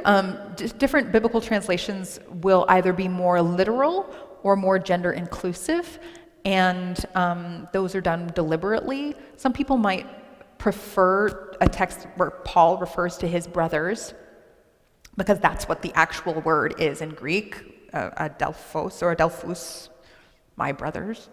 But some people might prefer a translation that renders that word as brothers and sisters, because Paul is really talking to everybody, right? So is it the literal meaning that you're trying to get at, or the meaning in its context? I think most people in this room would prefer the brothers and sisters translation, because it's more inclusive and it is more accurate to who Paul would have been addressing. But at the same time, some people really prefer that literalism, and those people are going to choose a different translation. Every translation is an interpretation. So you just pick the one that you like best, I guess. Some people like the King James best. Some people like the New Revised Standard Version. Some people like the New American Bible. Some people like the NIV and the ESV. Sometimes it depends upon your denomination. So just remember that the translators are interpreting for you. And I always recommend looking at multiple translations so you can see the multiple possibilities at hand. Were the scribes slaves? Yes. Candida Moss has a new book out that was just reviewed in the New York Times. I recommend it very highly. It's called God's Ghostwriters. You should be able to pick it up at your local bookstore. And she talks about how many of the Christian scribes were in fact slaves. Though it's not everyone. Some scribes, because some scribes were trained to be literate. As slaves, that was their specialty. A lot of slaves had particular jobs, and this was a scribe. Some slaves would have been trained specifically to be the scribe for someone else.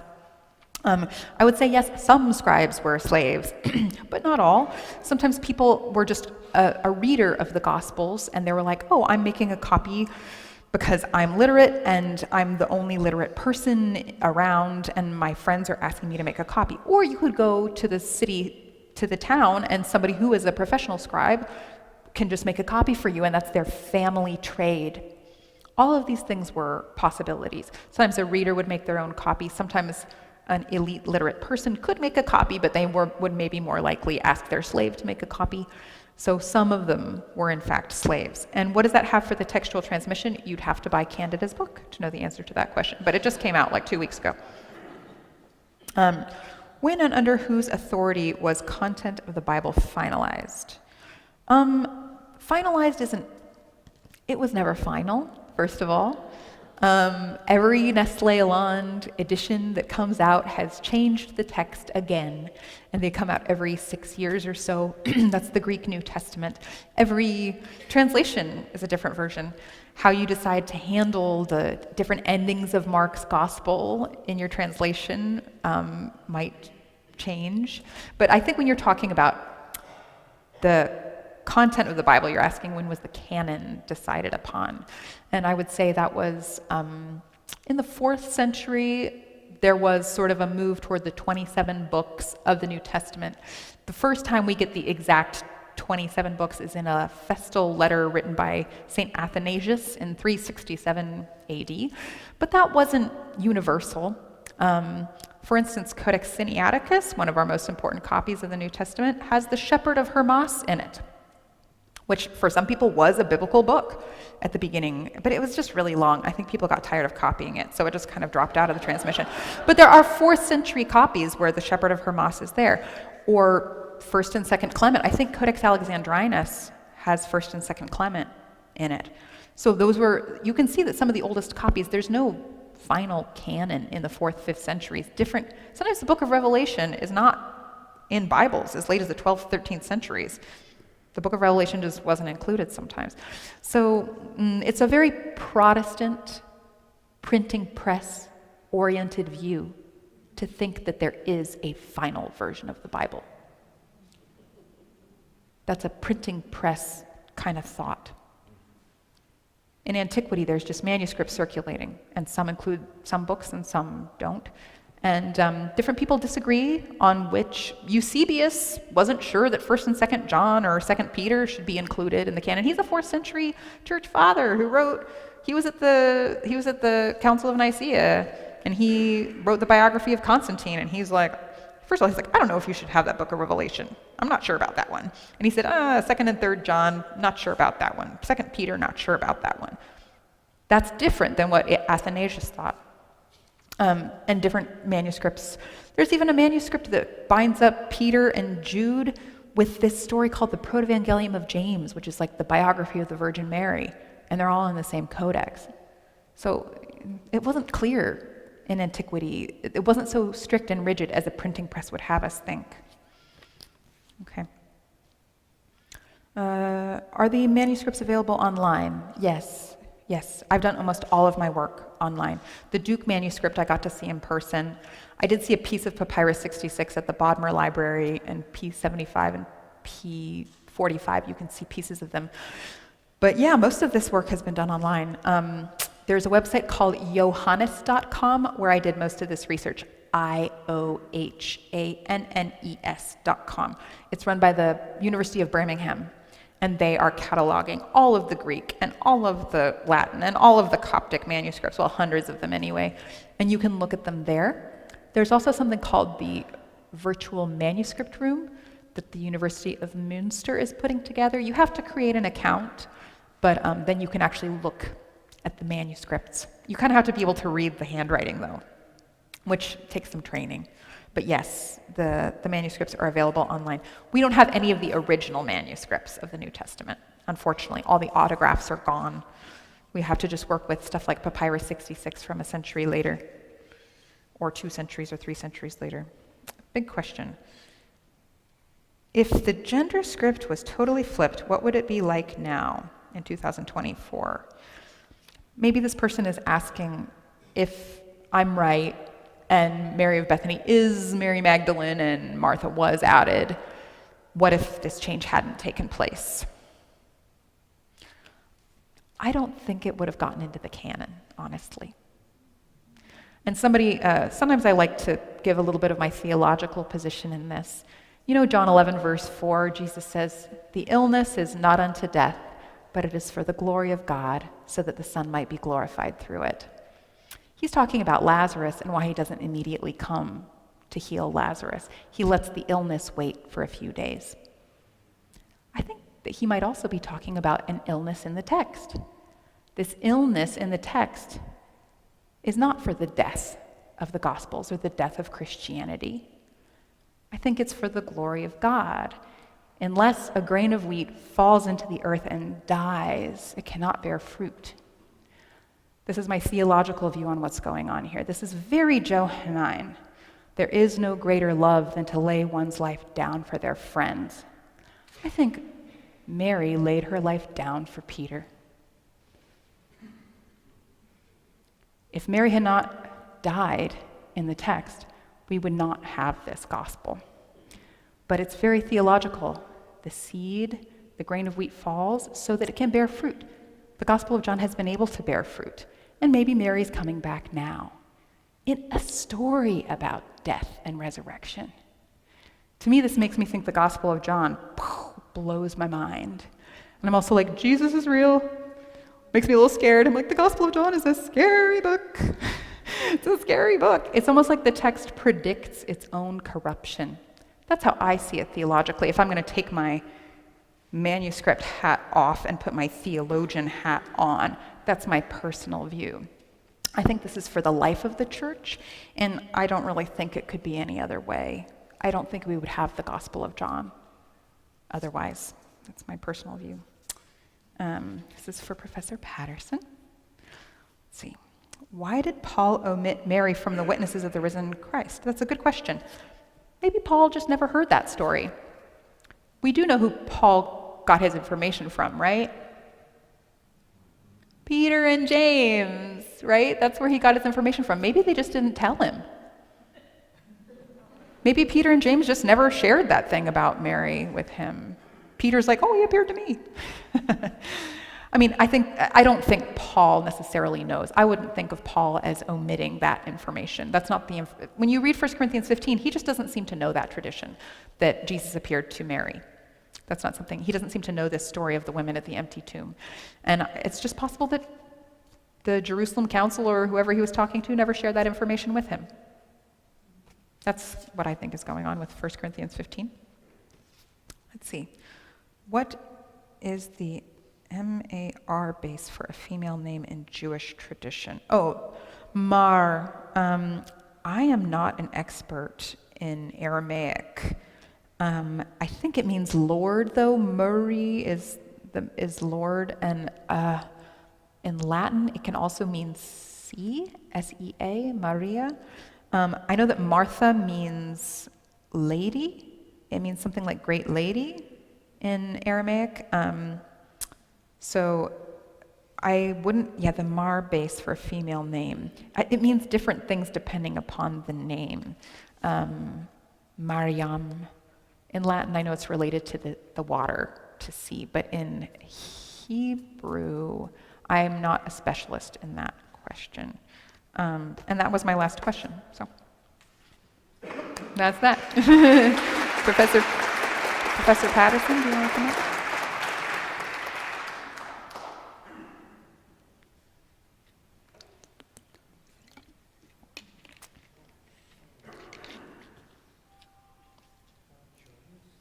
Let me say thank you, Elizabeth, for that interesting presentation and all the Q&A.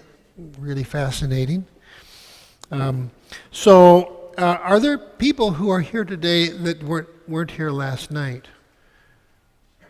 Oh, a few, yeah, a few. Well, last night I talked about something I've worked on over the years called the Forgotten Creed. And this is a little creed that's tucked into one of the letters of the Apostle Paul, namely Galatians. It's in Galatians 3:26 through 28. And it's something that scholars have known about for a long time.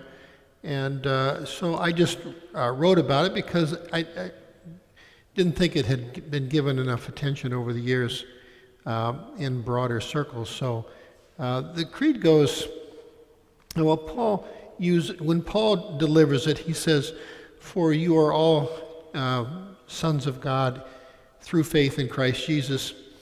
For as many of you who have put on Christ have been baptized, or who have been baptized have put on Christ. There is no, usually it's translated, there is no longer Jew or Greek, no longer slave or free, no longer male and female, for you are all one in Christ Jesus." That's how you see it in Galatians.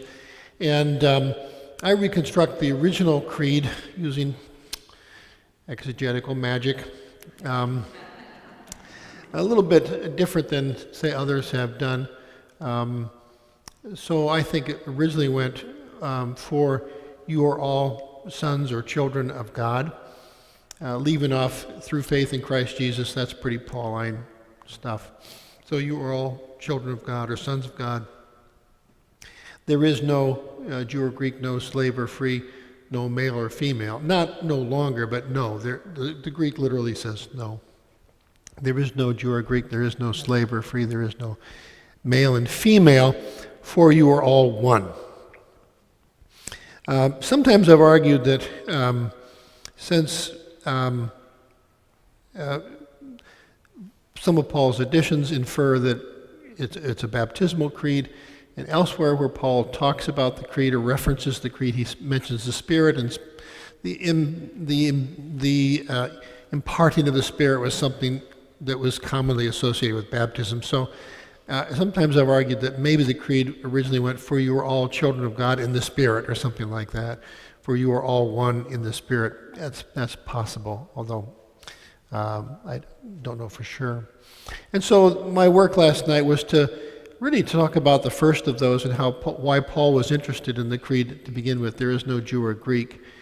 And my theory about Paul is that he's not primarily motivated by what we would think of as religious ideas. And he's not particularly interested, for example, in creating a new religion or distinguishing Christianity from Judaism. And his ideas about the law, which have become very important for Christians, especially Protestants, were really, as Christopher Stendhal argued years and years ago, made in order to clear the way, so to speak, for including Gentiles in these new Christ associations, Christ communities. And so he's interested in there is no Jew or Greek, and primarily because he wants to include Gentiles. And the gist of my argument is that in the context in which this first came up for Paul in his first 10 years working in and around the city of Antioch, there was significant Jewish-Greek violence, particularly in the year 39, according to the historian Malalas, the ancient historian Malalas. There was a riot that was very similar to what happened in Alexandria a year before, involving Jews and Greeks. And originally the Greeks rioted and destroyed the Jewish quarter in Antioch and killed many Jews. And then another another phase of the rioting happened when Phineas, a mercenary from Tiberias in the Galilee, came up to Antioch with a group of troops and destroyed the Greek quarter. So this is a tremendously destructive event, and it's Paul is doing his work in the context of this. So that's why he's interested in Jews and Greeks and bringing Jews and Greeks together in mixed table fellowship, and why he's interested in this forgotten creed, and also why, by the way, when the people from Jerusalem come, when James, the party from James comes and objects to what they're doing, it is in that context also. It's not because James has a different religious view, so to speak, from Paul. It's that he sees he's experienced the violence, he knows about the violence also, and he's uncomfortable with the mixed table fellowship that Paul is promoting, and for good reason.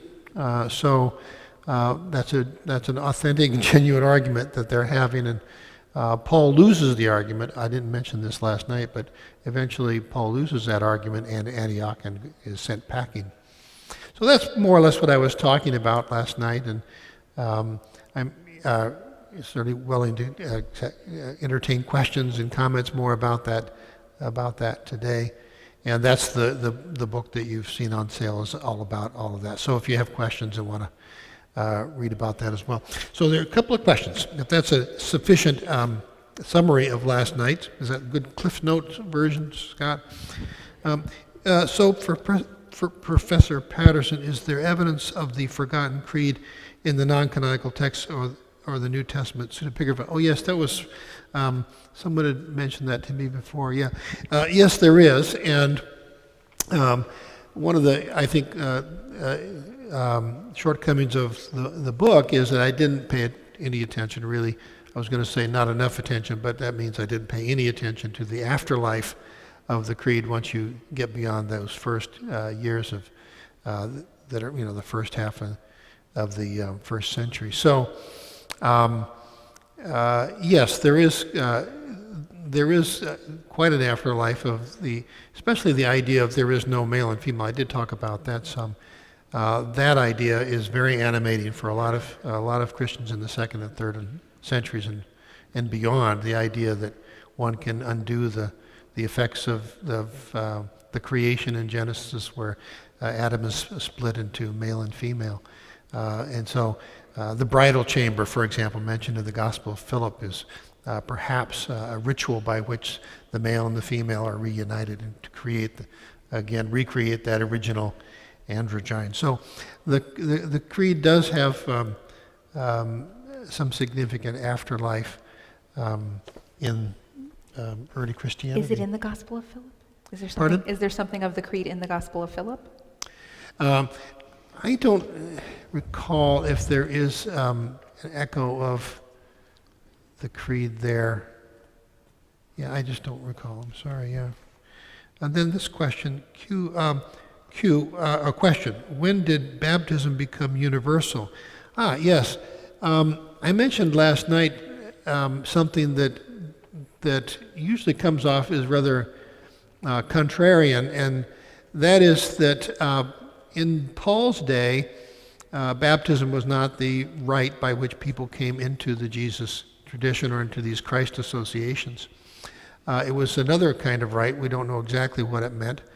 And that is usually resisted, I guess. But the evidence for it, I think, is pretty clear.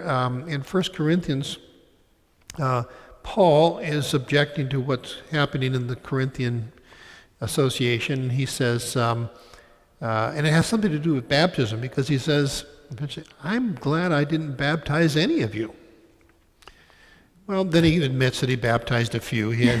Memory comes back and he says, oh yes, Gaius and Crispus, fine, and the household of Stephanus, right? So he admits that he baptized a few. So, but all of it adds up to the fact that Paul was a dabbler in baptism. And if Paul was the founder of that community, then baptism cannot have been the rite by which everybody became part of it. It was something apparently that really came on with gangbusters with Apollos, who came later and was doing some new teaching in Corinth that Paul wasn't very happy with. And so baptism had a different meaning, and when did it become the universal rite of entry? I don't have a good answer for that, but in the Gospel of Luke or in Acts, it seems to be presupposed as the universal act by which people would become. And Matthew also probably indicates this also. He used to go forth and make disciples of all the Gentiles, baptizing them. So by the end of the first century, certainly, baptism is a universal, or something like a universal rite of entry into the Jesus associations. But early on it wasn't. And the reason for that is maybe because Jesus, I don't think Jesus was baptized anybody. He's never depicted as baptizing anyone. And so there's a little disagreement about this, but I'm on the side that says, I don't think Jesus baptized. And that was something that the John the Baptist people brought into the Jesus movement with them. And so it took a long time for that, or some time anyway, for that to catch on. And people like Paul, who wasn't from the Baptist movement, it was kind of a new thing, and he wasn't sure if he liked it or not, or he did it a little bit, but it was something that he wasn't probably terribly comfortable with. Right. So yeah. That's that. All right, I have a question for both of you, and presumably you answer it correctly. I'll ask the congregation to see if they have any further questions for you. That was a bad joke. Okay. Okay. Both of your research touches on the role of women in the early church in very important ways. Mm-hmm. And Dr. Patterson, in your book, you rightly point out that still today, it's a small minority of churches that recognize the equality of women, or at least aspire to it. 1 Corinthians 16, Paul is referencing all of a bunch of the female leaders in his house churches. So, can you talk a little bit, both of you, about the role of women in the early Jesus movement, in Paul's churches and elsewhere, and what the implications are for that, for the contemporary church, in terms of understanding that and lifting that up? Mm-hmm. Yeah. Elizabeth, would you like to begin? I think both Professor Patterson and I are trying to get as far back in time as we possibly can to Christian origins, and both of us have found evidence that maybe in the very earliest stratum there was a bit more egalitarianism that was lost in a sort of accommodation to the culture. That's something that both of us, I think, have talked about, and I really appreciated your comment last night when we were talking about the places that the creed shows up elsewhere, not just in Colossians, but in 1 Corinthians 12. So we have Galatians, which is an earlier letter. It says, no Greek nor Jew, no slave nor free, no male nor female. But then in 1 Corinthians 12, which is Paul, authentic Paul, he says, oh, there's no Greek nor Jew, no slave nor free. And you said you think, I love this. I'm going to quote you on this. Paul lost his nerve. Because in 1 Corinthians 11, you were saying last night he was saying, the women were prophesying with their heads uncovered, and he wants to make a gender distinction. So Paul maybe lost his nerve. And maybe the copyists of the Gospel of John lost their nerve. And so then what you're dealing with is this what Jesus wanted, or is it what the Roman Empire wanted? Mm-hmm. Or is it what Jesus wanted, or is it what, I don't know, Peter in the early church wanted? And so that's really what the question is that we're talking about here. Some people wonder if we're doing I'm doing some sort of feminist revisionism. Well, but no, this is a real question. It's a real question. It's not necessarily revisionism when you actually have data like that. Let's compare Galatians to 1 Corinthians 12. What's happening there? Why did the male and female get dropped? And also when you have all these lists of women, and then these pastoral epistles are very clear. It's not that you're saved through faith, justification by faith. That's not happening anymore. Now a woman is saved through childbirth. That sounds like laws of the Roman Empire, right? The Lex Julia, or that's the sort of thing that the Roman Empire wanted women to do, was to have kids. So I think it's a real question about Christian origins, and it's not a modern debate. The Gospel of Mary shows us that people are having these conversations in the 2nd century about whether women have this kind of authority, and it had to accommodate to its time. And we're interested in the possibility that maybe the gospel or Jesus is waiting for us to be ready, because at that time we just weren't ready.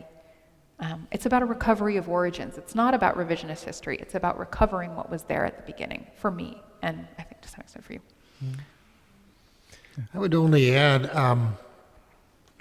we now have a generation, or really 2 generations of good, sound scholarship showing that the first decades of early Christianity were women were playing a prominent role in these communities.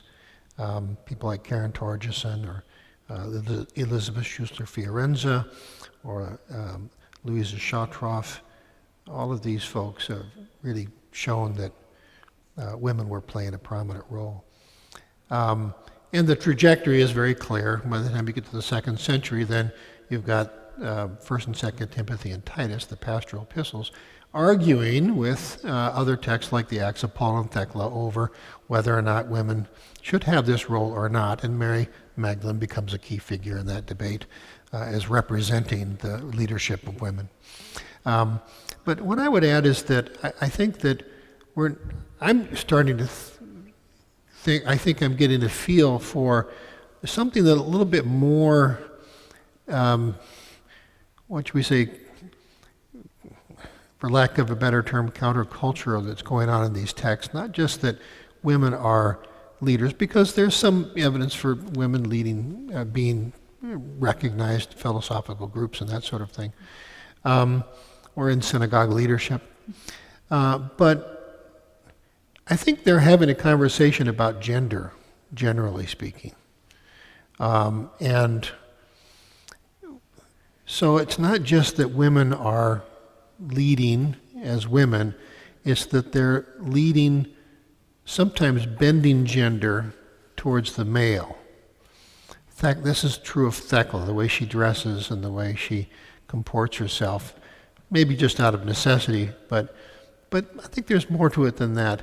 And then in the Gospel of Matthew, you have this odd saying, there are eunuchs that are born eunuchs, and there are eunuchs that have been made eunuchs by people, and then there are eunuchs who have made themselves eunuchs for the sake of the kingdom of God. So in Matthew's community, I think that there were people who were men who were bending gender towards the feminine. So that this idea that there is no male and female maybe engendered a conversation about gender, generally speaking, that sounds... Engendered gender, generally. Yeah, sounds terribly contemporary, but it shouldn't surprise us. This generation is not the first generation to have a serious talk about gender and gender roles and what really is going on with the human body and gender. So I think early Christians were experimenting with that conversation, and we see remnants of that in the text too. Yeah. Wonderful, thank you. All right, folks, here you go. I knew the hands would be up. I'm going to take her and then you, okay? Great. Closer. Okay, in terms of essential learner outcomes, which we all will be struggling with. What's our takeaway? What would you both like us most to take out of your scholarship and what you presented? What are your essential learner outcomes for us? Elizabeth? Go ahead. I need a chance to think about that. Okay. Well, I hope I've made you think a little bit about who Mary in the Gospel of John is, and at least consider the possibility that she might be Mary Magdalene, and that maybe Mary and Martha and Luke are different than Lazarus and Mary and John, that maybe she was Mary the Tower, that she didn't come from a place called Magdala, that Mary the Tower might have been our Christological confessor in John's Gospel, that she was meant to be a more central character, and that the cultural accommodation is not happening now. The cultural accommodation happened then to the Roman imperial way of seeing gender and women's roles. Women were meant to be private, not public. And that's sort of a bending of the text to suit the age, the spirit of that 2nd, 3rd, 4th century age. And consider the possibility that now is the moment when maybe the seed can sprout and there can be a resurrection in the text for us now. Consider the possibility that it's very theological, that the Gospel of John is a text that operates over time for our salvation in a way that's much bigger than we could have imagined.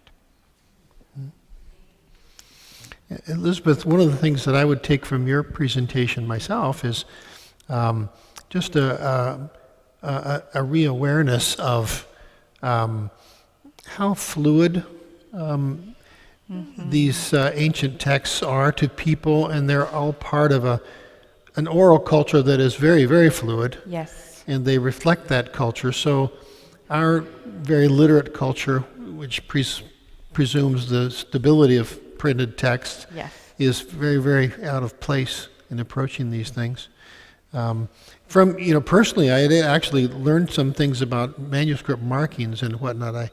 I'm not an expert in reading manuscripts myself, so the little comma mark, I've never seen that in a manuscript. Yeah. So I've learned a few things about manuscript reading tonight, so thank you that also. Takeaways from my, I think that, that there is this early baptismal creed that is grounded in a kind of vision of solidarity that transcends ethnicity or race, class, and gender. Is pretty straightforward, and I just think it's time to work with that a little bit more. If you're in a church setting, just begin working with that a little bit more and creating liturgical responses to that, and certainly baptismal responses to it. And that work is ongoing. People are starting to do that and have been doing it for some years now. So to bring that creed into a place of prominence where I think it belongs, alongside some of the other creeds about Jesus dying and rising from the grave and those sorts of things. The advantage of this forgotten creed is that it doesn't require you to suspend belief, or it doesn't require you to suspend your worldview, I guess, your operational worldview. It does require you, though, to rethink your social worldview, the way you construct reality, and the way we all construct reality. And to put that idea into the mix with Christianity, the idea that Christianity, or the teachings of Jesus, really ask you to think differently about the world.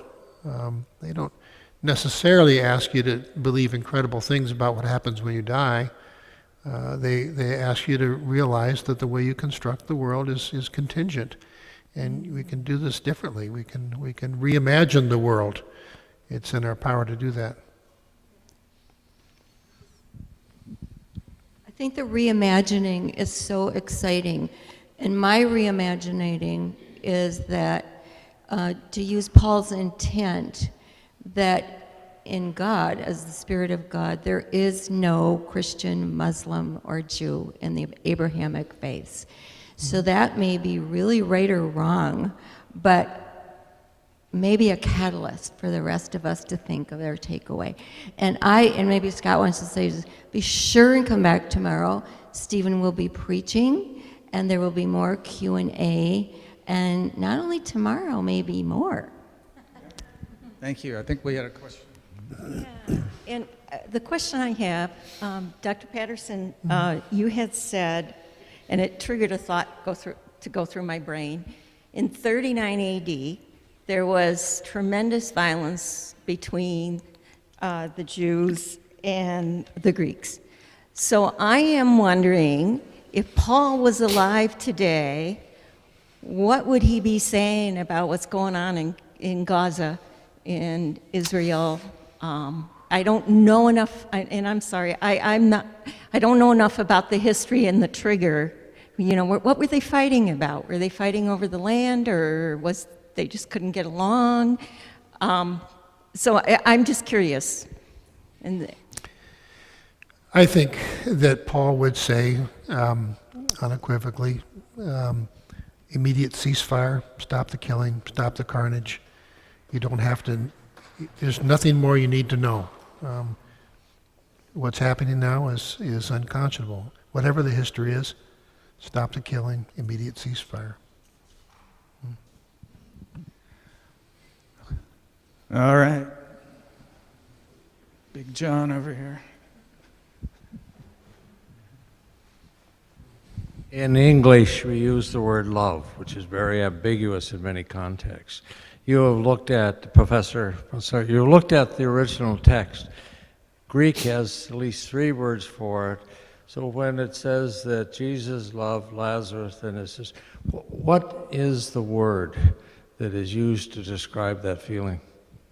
In John 11, verse 5, it's agapao, though a couple manuscripts say phileo.